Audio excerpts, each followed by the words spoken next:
30 নম্বর জ্বালিয়ে পুরো ছাড়কার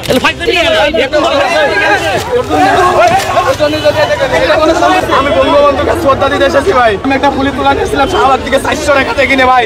আমার বহুত কষ্টের টাকা, আমি সারাদিন আপনার সংসার চলে না, আপনি 400 টাকা দিয়ে পুলিশ তোলা কিনে আমি শুধু বঙ্গবন্ধুকে ভালোবাসি তার কারণে।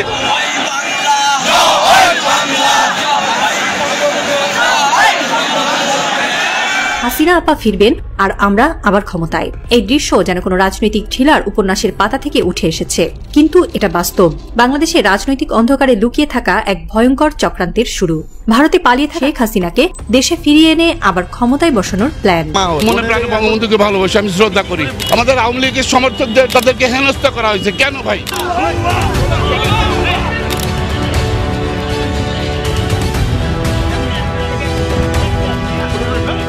15ই আগস্ট ঘিরে রাজপথে তাণ্ডব চালানো শুরু করেছে আওয়ামী লীগ ও ছাত্রলীগের নেতাকর্মীরা।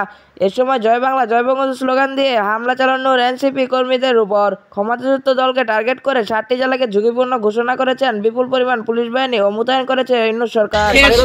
শেষ যে নিঃশ্বাস এখানে ত্যাগ করছে বঙ্গবন্ধু, এই কারণে আমি এখানে ফুল দিতে আসছি। জনগণ আসুক না আসুক, জনগণ আসুক না আসুক, আমি তো একজন আসছি।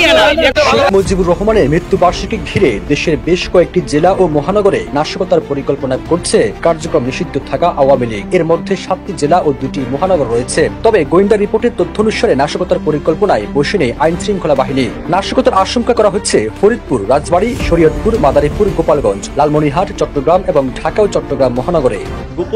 ইতিহাস লিখতে গেলে শেখ মুজিবের নাম ছাড়া ইতিহাস লেখা সম্ভব হয় না। লোক সমাবেশে কম হইল কি বেশি হইল না, ওইটা আমার কাছে কোনো মূল্য নাই। 48% মানুষ সিদ্ধান্ত নেয় নাই কাকে ভোট দেবে, 14% মানুষ বলতে চায় না কাকে ভোট দেবে। তার মানে পরিষ্কার, তারা বিএনপি জামাত কাউকে ভোট দিতে চায় না ওই 14%। সূত্রে জানিয়েছেন, সারা বাংলাদেশ দখলে নেওয়ার পরিকল্পনা নিয়েছে আওয়ামী লীগ। ইতিমধ্যে সক্রিয়ভাবে অবস্থান নিয়েছে ছাত্রলীগের নেতাকর্মীরা। আমি বঙ্গবন্ধুর সৈনিক, আমি বঙ্গবন্ধুরে ফুল দিমু। আমি 18 কোটি জননীর মাননীয় প্রধানমন্ত্রী শেখ হাসিনা আমার মা। মনে প্রাণে করে নাই, হাসিনা খুন করে নাই, হাসিনা খুন করে নাই,